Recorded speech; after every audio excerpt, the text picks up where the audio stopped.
Having learned about the inheritance, the mother-in-law became affectionate, and her husband suddenly started talking about love. Alice pretended not to notice, but one day, having overheard their conversation, she felt uneasy. Alice knew from childhood that in this world she could only count on herself. She was very little when her father left her and her mother. In her memory, only a vague image of a tall man with a low voice, the smell of tobacco and expensive eau de cologne, which was mixed with something alien, sharp, unpleasant, remained. One day he simply did not return home, and then Alice saw him with another woman, a stranger, well-groomed, with a cold smile. That day, her mother, Tatiana, broke down for the first time. After her husband left, Tatiana seemed to have lost a part of herself. She still got up early, tied a scarf on her head, went to work and returned late, but emptiness settled in her eyes.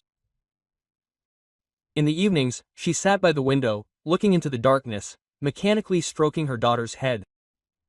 Sometimes her shoulders would start to tremble, but Alice didn't understand what it meant.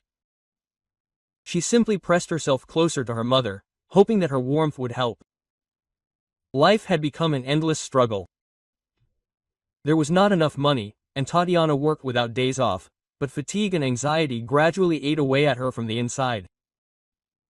Alice woke up more than once at night from her mother's quiet sobs. Sometimes she heard an old notebook rustling in the kitchen, the very one in which Tatiana wrote down her expenses. Her mother's fingers squeezed her head, her eyes ran over the lines, and despair slipped into her voice. God, how could she survive until the end of the month? Alice pretended to be asleep, afraid to move, so as not to scatter this fragile moment of silence. One day, when Alice was 7, everything ended. That evening, her mother was late at work. Alice came home from school, warmed up the soup she had left behind, and sat down to wait. She played with the shadow on the wall, counted the cracks in the ceiling, listened to the noise of the street. As the clock hands approached midnight, fear began to fill her chest. There was a knock on the door. A neighbor, Aunt Valia, stood on the threshold in a down chalet that always smelled of lavender. Her eyes were red, her voice was trembling. Alice did not immediately understand her words, but she felt that something had changed irreparably. Tatiana was found at a bus stop. Her heart could not take it. People said that she did not even have time to scream, she simply sank down on a bench, as if she was tired and decided to take a rest. Alice did not remember this. She only remembered how she was taken away from the hospital, and everything around her was swimming. The voices sounded muffled, and her heart was beating so loudly that it drowned out everything else. After the funeral, the girl was taken by her grandmother Olga. The small house with a low ceiling smelled of warm bread, chamomile tea and some special coziness. Olga Vasilievna did not say loud words, did not pity her out loud, but her every action was filled with care. She braided her granddaughter's hair, taught her to bake pies, caressed her head, told her fairy tales, but never about her father. No one talked about him in this house. Alice herself did not ask. She knew that somewhere out there, in another city or even another country, he lived his life full of new people, smiles, conversations. He never looked for her. So, she should not waste her thoughts or feelings on him.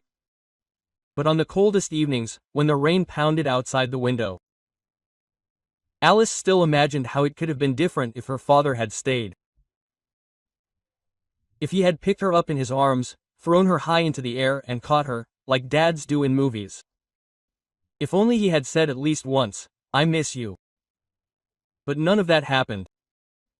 And then Alice, tightly clenching her thin fingers into fists, repeated to herself, "I myself, always myself."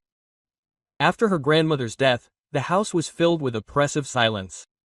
Alice sat in the kitchen for a long time, warming her palms on an old mug of chamomile tea, which Olga Vasilievna loved so much. It seemed that if you closed your eyes and listened, you could hear your grandmother fussing around the stove, quietly drinking something under her breath. But no, she was gone. All that remained was Alice and the need to survive. There was little work in the village, and for a while she got a job as a postman. Every day, regardless of the weather, she walked the streets with a heavy bag, delivering letters and pensions. People in the village had known her since childhood, greeted her warmly, invited her for tea. But Alice did not want to stay. She dreamed of the city. "Elisa, just think about it," sighed her neighbor Aunt Valia, putting hot pies in her bag. "There's no sugar there, there are strangers, concrete boxes and indifference. And here are your own, here they will help you." Quote. Elisa only nodded gratefully, but in her heart she knew that no one would help her. No one was obliged to. And if they did help, it would be out of pity. And she didn't want that. One evening, when the logs were quietly crackling in the stove, Elisa was sitting in front of her grandmother's chest of drawers, sorting through documents. Her gaze fell on an old faded photograph.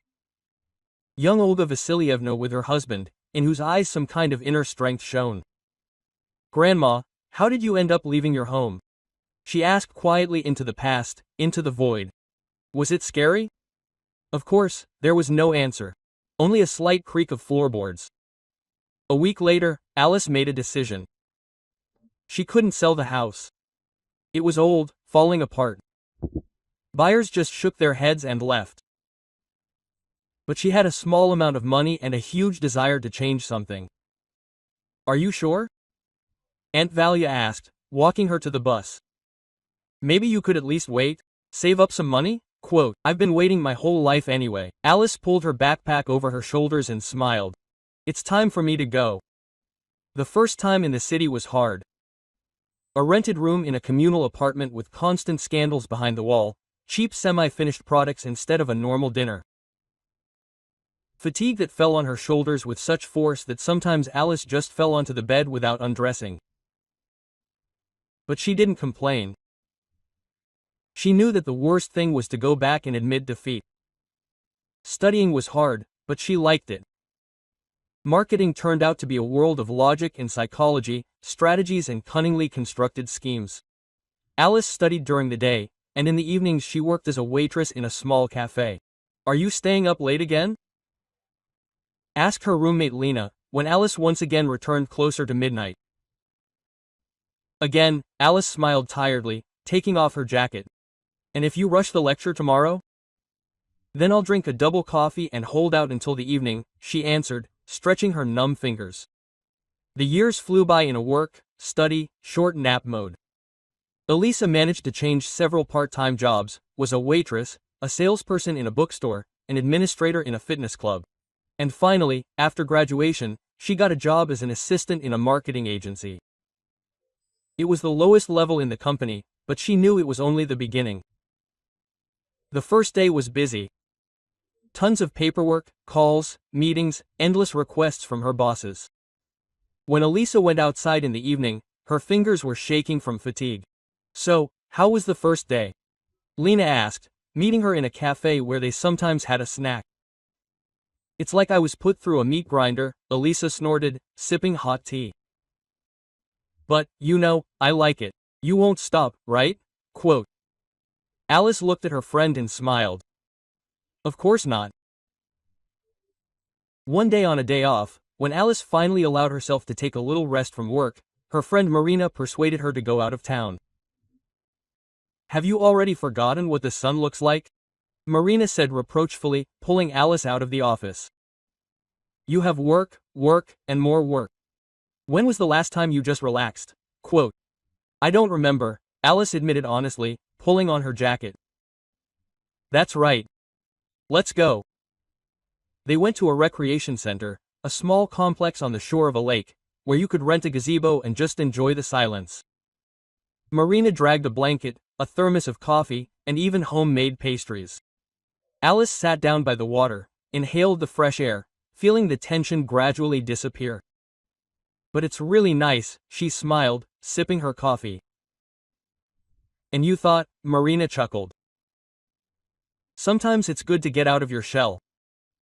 At that moment, a tall guy with a slight, casual smile approached them. He was wearing a light sweater and jeans. His hair was slightly tousled by the wind, and interest flickered in his eyes. "Sorry to bother you," he said, smiling. But it seems my dog decided that she also needed a treat. Alice looked down and saw a small retriever sitting at her feet, looking into her eyes with an expression as if he had been waiting for this particular pie his whole life. And he is charming, Alice laughed, handing the dog a piece of dough.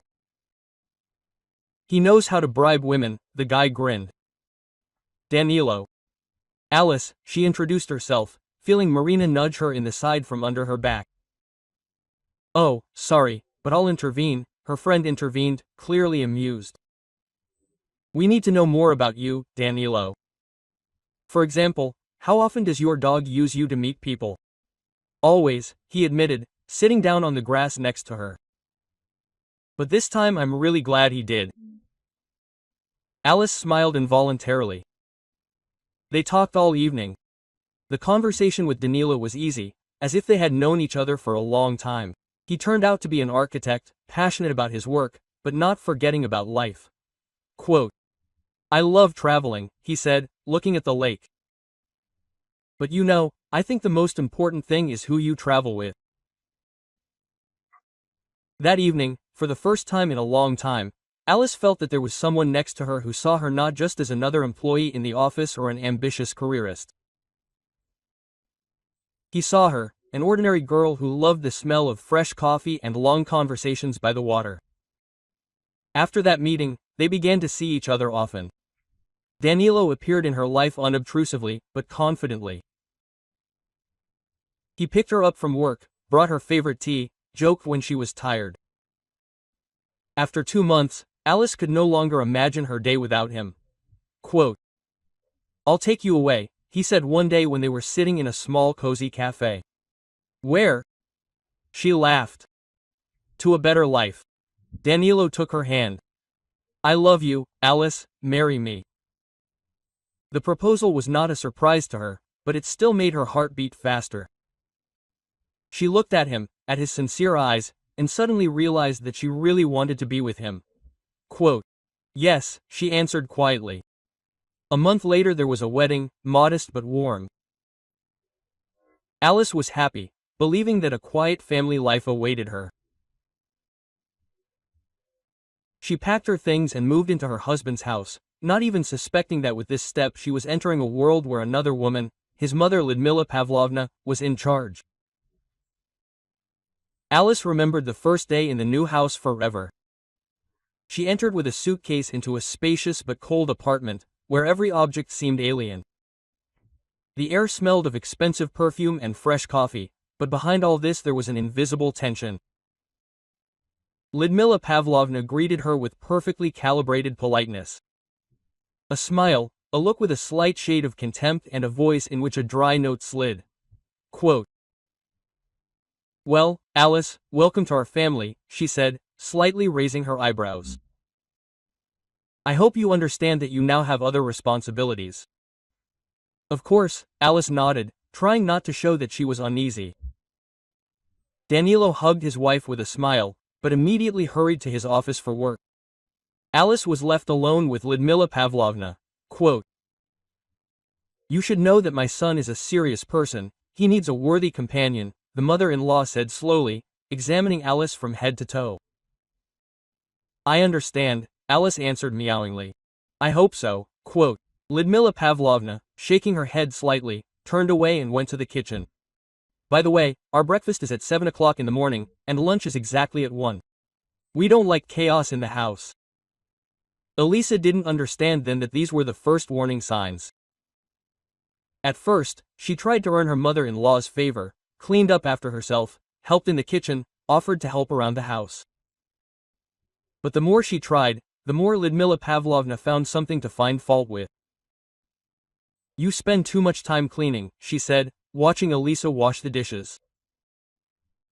We don't live in dormitories to create chaos. This soup, is too fatty.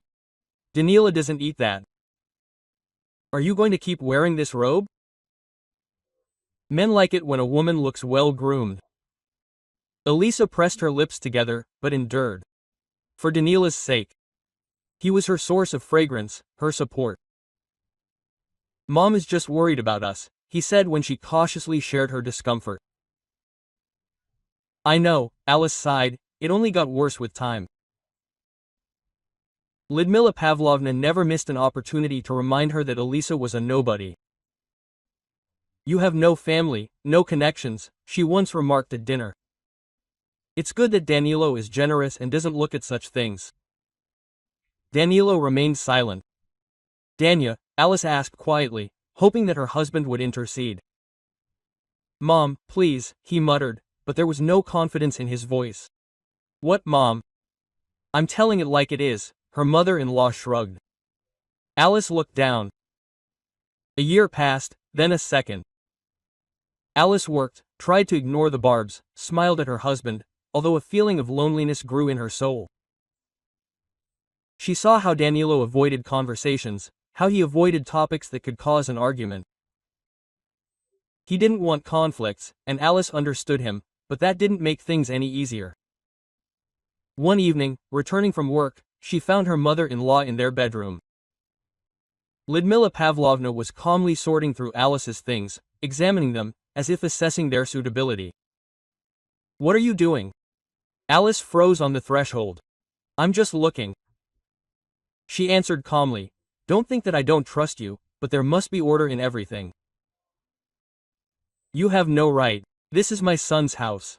Quote, and therefore, mine too. She smiled and walked past, leaving Alice at a loss. That night, Alice lay awake for a long time. She began to understand that she would never be truly accepted in this house. But she didn't know what to do next. Alice was returning from work later than usual. The day had been hard. The office was busy, the client was dissatisfied, the enemy of reports that had to be submitted yesterday. She walked home slowly, stretching out the moment of her return. There, in the apartment, Lyudmila Pavlovna was waiting for her with another dose of subtle injections, and Danila, who was unlikely to say a word in her defense. She was about to go into the entrance when the phone rang. The number was unfamiliar. Alice hesitated for a couple of seconds, but still answered. Alisa Danilova. The voice on the phone was calm, confident. Yes, it's me. My name is Alexei Gromov. I am a notary. You need to come to our office. Alice frowned, pressing the phone to her ear. Excuse me, but why? I have been instructed to notify you of an inheritance, he explained calmly. An inheritance, she even paused, but I have no relatives. Nevertheless, the case has been initiated. It is better to discuss it in person. You can come tomorrow in the first half of the day. Alice blinked, trying to comprehend what she had heard. Yes, I can. Great. Write down the address. She wrote it down mechanically, thanked him and hung up. Remaining standing under the lamppost. An inheritance, but from whom? All her relatives were dead. Her father, who abandoned her as a child, had long since disappeared from her life, and even if he had been alive, he would hardly have left her anything. When she entered the apartment, Lyudmila Pavlovna glanced at her, as usual, with slight disapproval. Quote, it's late again. Danilo had already had dinner. Work, Alice answered briefly, trying not to meet the eyes of either her mother-in-law or her husband, who was sitting on the couch scrolling through his phone. She changed her clothes, went to bed, but couldn't fall asleep. Thoughts were spinning in her head, going over options. Who, what kind of inheritance is this? And why now? Quote. The next day she said she would be late at work, and instead of the office she went to the notary's office. It was a spacious but strictly decorated office with leather chairs and a massive table. Alexei Gromov turned out to be a tall man of about 40 with an attentive gaze. He gestured for her to sit down. Thank you for coming, Alice.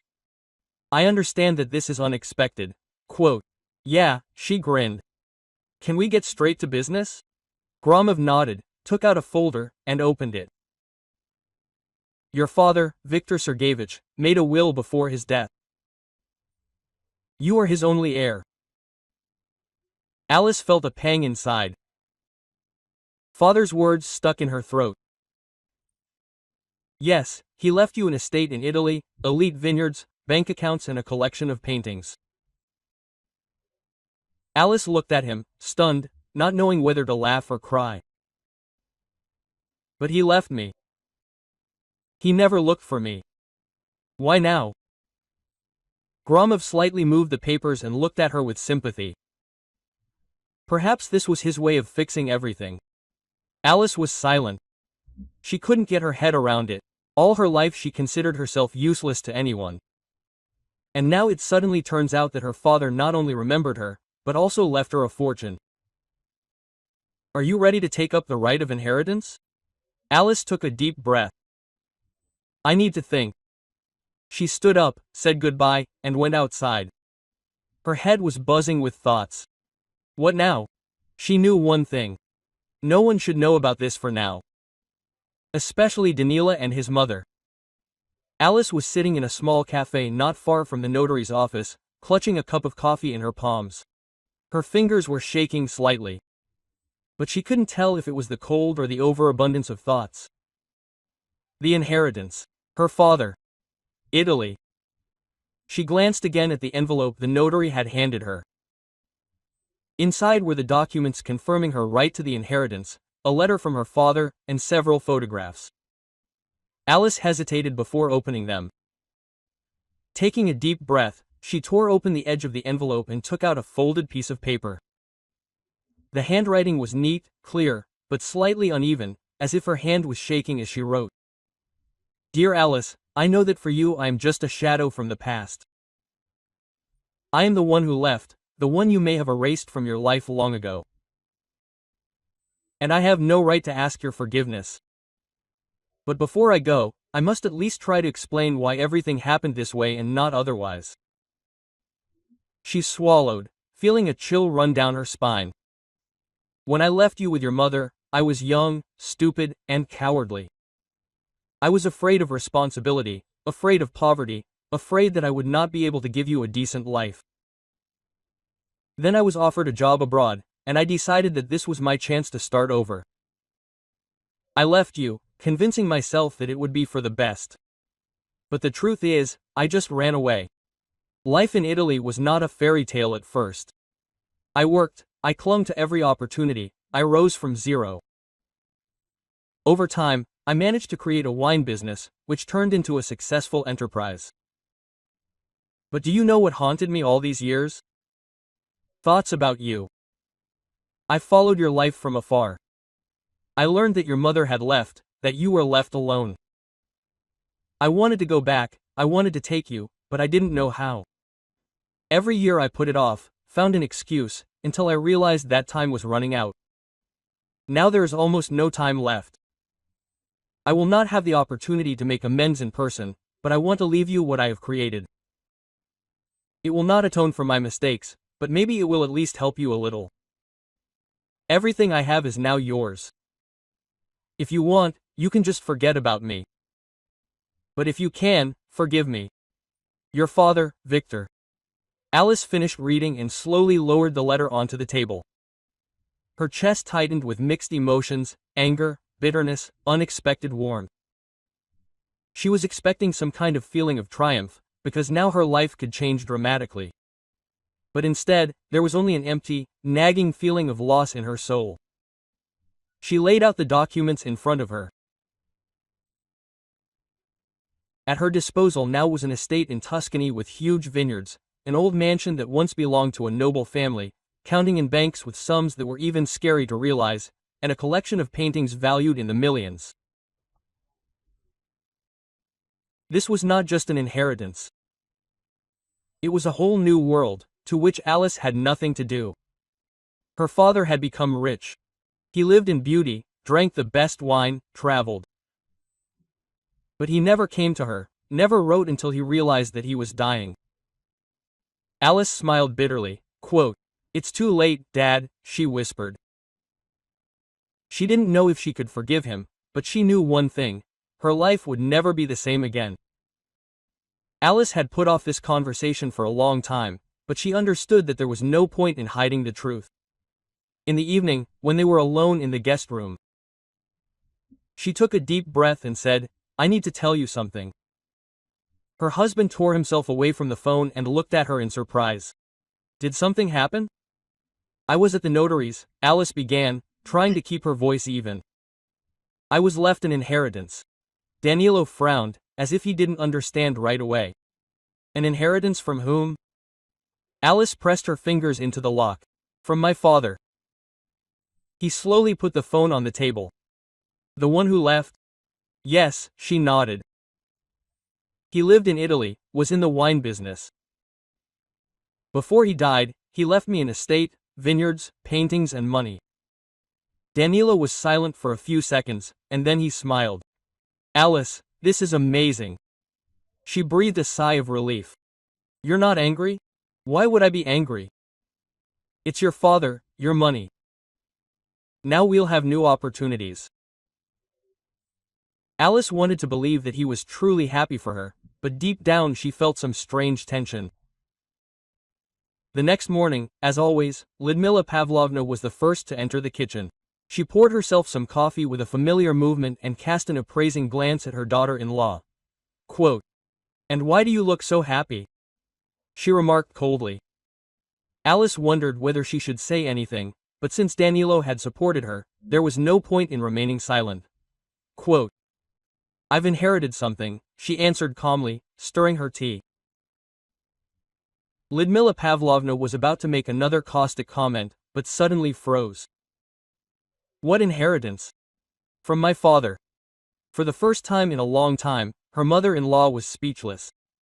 Did your father leave you something? Yes. Quite a lot. Lyudmila Pavlovna slowly put the cup on the table, trying to hide her confusion.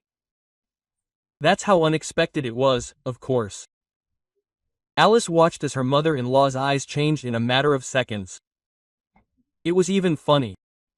So, you are now a wealthy woman, she suddenly said softly. Apparently, yes, Alice answered calmly. Well, that's wonderful. Lyudmila Pavlovna even smiled for the first time in all these years. You are great for coming to us, for becoming a part of our family. Alice felt an unpleasant feeling rising inside. Until that moment, she had always felt like an outsider in this house, but as soon as she became rich, she was already great. All day long, Lyudmila Pavlovna behaved differently with her, asked about her mood, offered tea, even praised her dress. Alice looked at her and understood, it was all a lie. The real Lyudmila Pavlovna despised her, and this woman in front of her was just an actress who suddenly decided that a poor girl without a family or tribe was useful to her. And now Alice saw her family clearly for the first time. Late in the evening, when the house had already plunged into silence, Alice sat in her room, sorting through the papers that the notary had handed her.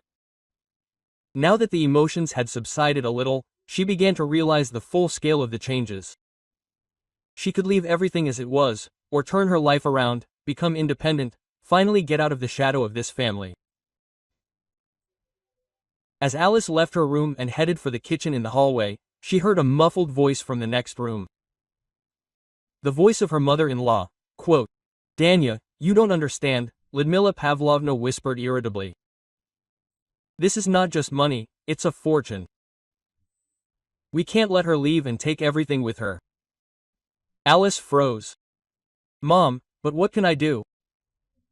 Danila's voice was uncertain, but interested. You're married to her. That's something. But if she suddenly decides to file for divorce, you won't get anything. We must act in advance. Elisa's heart began to pound wildly. Quote, what are you suggesting? Danilo asked quietly. There are ways. Lyudmila Pavlovna's voice became cold, almost businesslike. If Elisa suddenly gets sick, we can take custody of her fortune. After all, you are her legal husband. Elisa covered her mouth with her hand in horror. She'll get sick, Danilo repeated. Yes, I know the right people. Certain drugs can be mixed into her food. Gradually, she will become not quite adequate. And then everything is simple. The court will declare her incompetent, and we will gain control over her finances. Mom, This is too much, he muttered. Yes. Lyudmila Pavlovna harshly cut him off. Do you want to live your whole life on one salary, while she travels around Italy? Or do you want to keep what is now literally in our hands? Quote. There was silence. Alice wanted to believe that Danila would say no, that he would be indignant, would stand up for her. But instead, he quietly said, okay. The world turned upside down before Alice's eyes. She convulsively pressed herself against the wall, feeling an icy fear roll over her like a wave. Danila, her husband, the man she loved. He was ready to betray her. Everything that had happened between them turned out to be a lie. Alice realized that she needed to run. And as quickly as possible. Alice couldn't sleep a wink. Lying on the couch in her friend's small living room, she stared at the ceiling, trying to comprehend what had happened. Her heart was still pounding from what she had heard. They wanted to declare her incompetent, to make her helpless. The husband she loved, whom she supported, turned out to be a traitor. All this time he simply lived, obeying his mother. And, when the opportunity arose, he was ready to do anything with her for money. She took a deep breath, trying to calm down. Now she was here, in Marina's apartment, safe. When she knocked on the door in the middle of the night, Marina could not believe her eyes for a long time. Alice looked disheveled, her eyes red from crying and nervously clenching her fingers. Alice, why are you so late? Marina asked, immediately letting her inside. I had to leave. I couldn't stay there any longer. Alice's voice was trembling. Marina frowned, immediately noticing that something serious had happened. Are you okay? Alice pressed her lips together and then exhaled. No, can I stay with you for a couple of days? Marina quickly closed the door. Of course, don't even ask. But explain what's going on. Alice sank down on the sofa and was silent for a few seconds, trying to collect her thoughts. Then she slowly began to speak. She told her about the will about her father, who left her an estate in Italy, about how her mother-in-law changed when she found out about it, and about what she accidentally overheard. Marina listened at first with disbelief, then with growing indignation. When Alice finished, she jumped up from her seat. They wanted to poison you? She exclaimed. Alice nodded. Are you sure you understood everything correctly? Absolutely. They were discussing what medicine to mix into my food. Quote. Marina shook her fists. Those creatures. I always knew that your mother-in-law was a witch. But to get to this point, you called the police. Quote. Alice shook her head. I have no evidence. They will say that I made it all up. Marina sat down next to her and shook her hand tightly. Then what are you going to do? Alice stared into space. I'll quit, file for divorce, and then I'll take possession of the inheritance and fly to Italy. Marina nodded slowly. Yes, that would be better, but you need protection. These people won't stop. Elisa knew who could help her. Dima, she whispered. Marina frowned. That same Elisa nodded. Dmitri was her childhood friend. They lived in the same yard, went to the same school. Then he was just a mischievous boy, her protector. Then they moved away, but Elisa heard that he became the owner of a security agency. She quickly opened the phone, started looking for his number. Are you sure? Marina asked quietly. Yes, he's the only one who can help. She dialed the number, and after a few beeps, a low, slightly surprised voice rang out. Hello. Elisa squeezed the phone tighter. Dima, this is Elisa. There was silence on the other end, and then Elisa. My God, it's been so long. What happened? She took a deep breath. I need your help. Alice stood in front of the door of the office where Dmitri worked, nervously fiddling with the strap of her bag. She hadn't seen him for several years, but when he heard her voice on the phone, he invited her to come over without asking any questions. This calmed her down a little, but inside she was still uneasy. When she entered the spacious hall, she was immediately met by a young girl administrator. "Who are you here to see?" "Dmitry Sergeyevich. He's waiting for me." The girl quickly dialed something on the phone and smiled. "Yes, come in, he's in his office." Alice pushed the door and saw him. Dmitry stood up from his desk, and she immediately realized that he had changed a lot. In front of her stood a tall, confident man with a serious look and a slight, careless smile. "Alice," he said, coming closer. "What brings you here?" Hearing the old nickname, Alice almost burst into tears. "Hello, Dima," she answered quietly. He looked at her carefully, noticed the dark circles under her eyes and the tired look. "Sit down, tell me what happened." Alice sat down in a leather chair, clasped her fingers together and, having collected her thoughts, began to speak. She told him everything. About the inheritance, about the behavior of her husband and his mother, about the conversation that she accidentally overheard. While she spoke, Dmitry listened silently. His face became more and more gloomy. When she finished, he exhaled sharply and ran his hand through his hair. "What a bastard," he muttered. "You did the right thing by leaving." Alice nodded, but there was still doubt in her eyes. "I don't know what to do next. I want to go to Italy, but I'm afraid that they won't leave me alone." Dmitry leaned back in his chair, thoughtfully crossing his arms over his chest. "You'll quit and file for divorce." "That's right. But for now, you need to be somewhere. Staying with your friend isn't an option." Alice looked at him in surprise. "And what are you suggesting?" Dmitry chuckled. "Live with me." She froze, not knowing how to react. "Dima, this is unexpected." "It's logical," he answered calmly. "I have a private house, security, cameras. No one will stick their nose in. I don't want you to walk the streets alone while your ex-husband and his mother are making plans." Alice thought about it. On the one hand, it really made sense. On the other, this was Dima, her childhood friend. She never considered him as someone who could become her protector, her refuge. But there was no choice. "Okay," she exhaled. "Thank you." He smiled slightly. "Tomorrow we'll go get your things. In the meantime, let's go to my place. You need to get some sleep." And for the first time in a long time, Alice felt that she was safe next to this man. The next day, Alice left the room, pulling herself up, and for the first time in a long time, she felt like she had woken up without anxiety. Dmitry's house was spacious and cozy, and his presence next to her gave her a feeling of security.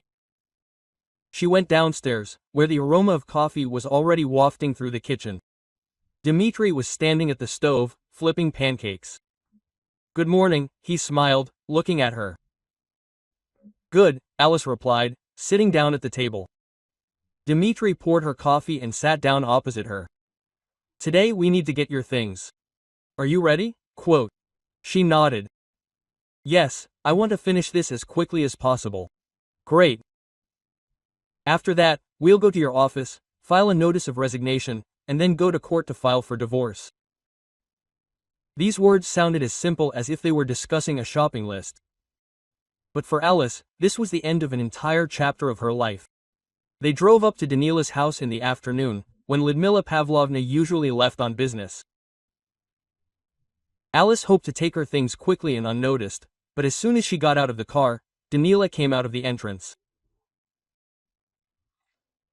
He froze when he saw her, then walked quickly towards her. "Alice."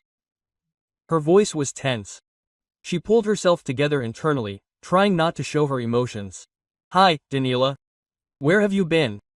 I was looking for you," I called. "Why aren't you answering?" "We have nothing else to talk about," she said coldly. "What are you talking about?" He took a step closer. "Let's talk." "You got it all wrong." Alice smiled bitterly. "Really? I understood everything perfectly, Danya. You agreed to make me helpless for the sake of money." He turned pale. "Who told you that?" Quote, "I heard everything with my own ears." There was a pause. Danila clenched his jaw and looked at her from under his forehead. You shouldn't have done that, her voice became harsher. You'll regret it. Is this a threat? This is a warning, quote. At that moment, Dmitri approached her. Everything was fine. Danilo dismissed him with a glance. Who are you? The one who will make sure you stay away from Alisa? The men looked at each other. Tension hung in the air. Don't do anything stupid, Danilo, Dmitri warned. He grinned evilly, but stepped back. Okay, but that's not the end. Alisa said nothing, just turned around and went into the apartment. 2 hours later, she was sitting in her boss's office, holding a resignation letter in her hands. Quote, Alice, are you sure? The director asked. Yes, I need to leave. Okay, you've been a great employee. If you change your mind, we'll always take you back. She thanked him and left the office. The last stop was the court. She and Dmitri arrived at the office, where Alisa filed for divorce. When she left the building, she felt relieved. Quote, well, that's it, she exhaled. Dmitri looked at her. This is where your freedom begins. Quote. She nodded. Yes. And no one will be able to manipulate me anymore. Alice looked at the sky and suddenly realized that her life was just beginning. Alice stood at the window, watching the plane come in for landing. Her heart was beating faster than usual. She couldn't believe that all this was really happening. A few days ago, she had just filed for divorce, and now she was flying to Italy to see what her father had left her. When the plane touched the ground, Alice exhaled. This was her first step into a new life. The airport greeted her with the warmth of the southern sun, the unfamiliar noise of Italian speech and the aromas of freshly brewed coffee. She quickly passed security, found the driver the notary had arranged for her. Signora Pavlova, a tall Italian in a suit, smiled at her. Yes, it's me. Welcome. My name is Andre. I'll take you to the estate. Alice got into the car and they hit the road. The journey took a little over an hour. When the car turned off the main highway, a picture opened up before Alice's eyes that she had not expected to see. Vineyards stretched to the horizon. Green rows of neatly tended vines stretched across the hills like waves. In the distance, among the cypresses, an old house was visible, drowning in pink flowers. Alice got out of the car and froze. This is mine, she whispered. Andrea nodded with a smile. Yes, Signora, welcome home. The estate turned out to be huge. Spacious terraces, high ceilings, antique furniture. A wine cellar with oak barrels filled with wine that her father had once produced. She was met by the manager, an elderly Italian named Marco. Your father was a good man, he said. He loved this place. I'm glad that it is now in your hands. Alice felt everything inside her turn over. The father she did not know was still thinking about her. I want to continue his work, she said quietly. Marco nodded approvingly. I'll help you with everything. A week later, Alice already knew the basics of the wine business, studied documents, met with employees. She did not expect that she would like it so much. And one day, when she was standing on the terrace, looking at the vineyards, a familiar voice rang out. Beautiful, isn't it? She turned around and saw Dmitri. Dima, she exclaimed joyfully. He smiled. You didn't think that I would leave you alone, did you? Alice felt her heart ache. Thank you for coming. He looked at her and calmly said, I'm always here. Alice suddenly realized that for the first time in a long time she felt truly happy. After Dmitri's arrival, the days began to be filled with a special warmth. Alice could not say that she had felt lonely before, but with his appearance, something changed. He was there, supporting her in everything, helping her understand her affairs, but most importantly, he was simply someone she trusted. They spent a lot of time together, walking through the vineyards, discussing plans for the future. Dimitri quickly integrated into her new life. With each passing day, Alice became more and more accustomed to his presence. One evening, when the sun was already setting, they were sitting on the terrace, sipping red wine. The air was filled with the scent of flowers and freshness after the recent rain. "Did you ever think that you would end up here?" Dimitri asked, looking at the distant hills. Alice grinned. "Never. It still seems like some kind of dream." He looked at her carefully. And if she could choose, would she leave all this and come back? She thought, "No, I like it here, but maybe I like more than just the place." Dimitri grinned, as if he knew what she wanted to say. "Alice." His voice became a little quieter. "Can I ask you something?" Quote. She turned to him. "Of course." He looked her straight in the eyes. "Have you ever thought that there could be more to us than just friendship?" Alice froze. Her heart sank treacherously. "Dima, wait." He smiled slightly, but his voice was serious. "I've wanted to tell you for a long time. Ever since childhood, I knew that you were special to me. But then I was a stupid boy who didn't understand how to properly express my feelings. And then you left, and I thought I'd missed my chance." Alice looked at him, unable to utter a word. "And now you're back in my life," he continued. "I won't rush you with an answer, I just want you to know."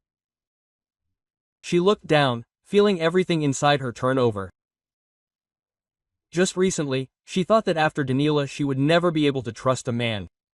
But with Dimitri, everything was different. He didn't demand, didn't press. He was just there, without expecting anything in return. Alice took a deep breath and looked into his eyes. "I don't know when it happened, but you became more than a friend to me."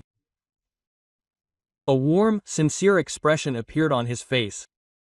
Then it was mutual. She nodded. Dimitri leaned slightly towards her, and a slight tension hung in the air. "If I kiss you now, you won't change your mind." Alice smiled. "I think it's too late to change your mind." And the next moment, he carefully touched her lips, tenderly, as if afraid to scare her away. Alice closed her eyes, allowing herself to feel how this moment finally destroyed all fears and doubts. Now she knew her heart could love again. Alice sat on the terrace, enjoying on a warm Italian evening. The air was filled with the scent of grape elk and blooming roses. A light breeze caressed her skin. It seemed to her that life had finally found harmony. She was no longer afraid of the future, no longer felt oppressive loneliness. Now she knew that she was not alone. Dimitri stood next to her, a little further away, checking some messages on his phone. Sometimes he cast warm glances at her, and a pleasant warmth spread inside. Suddenly her phone vibrated. An unfamiliar number, but she intuitively knew who it was. Alice sighed and, after hesitating for a second, pressed the green button. "Hello, Alice." The voice on the other end was tense, but painfully so. Quote. "Danila," she said coldly. A few seconds of silence. Quote. "How are you?" "Great." He chuckled, but there was a hint of nervousness in that grin. "I'm glad. I heard you were in Italy. It's beautiful there." "Danilo, what do you want?" He hesitated, as if he hadn't expected her to get straight to the point. I just wanted to talk." "Alice, I know what I did was terrible. I'm an idiot. I'm confused. You know how it is with Mom. She pressured me, and I couldn't handle it. But I love you, I really do. All this time, I've only thought about you." She closed her eyes. Before, those words might have touched her, made her believe, given her hope. But now they meant nothing. "Danilo." Her voice was even. "You're not confused. You betrayed me knowingly." He spoke faster, almost begging. "I realized everything. Please, give me a chance. I'll come, we'll talk. You still love me, right?" Alice stood up slowly, looking at the sunset. Quote. "No, Danilo, she said simply, I don't love you. There was silence again on the other end of the line. Are you serious? Absolutely. She heard him exhale heavily. Is it because of him? It's because of you, she answered calmly. He tried to say something else, but Alice wasn't listening anymore. Goodbye, Danilo. She pressed the red button, closing this chapter of her life once and for all. When she turned around, Dmitri was already standing next to her. Everything was fine. She smiled. Yes, it was over. He didn't say anything, he just came closer and hugged her tightly. Alice felt the last weight of the past finally fall from her shoulders. Now her life belonged only to her. Several months passed, and life in Italy gradually returned to normal. Alice no longer felt like a stranger in this place.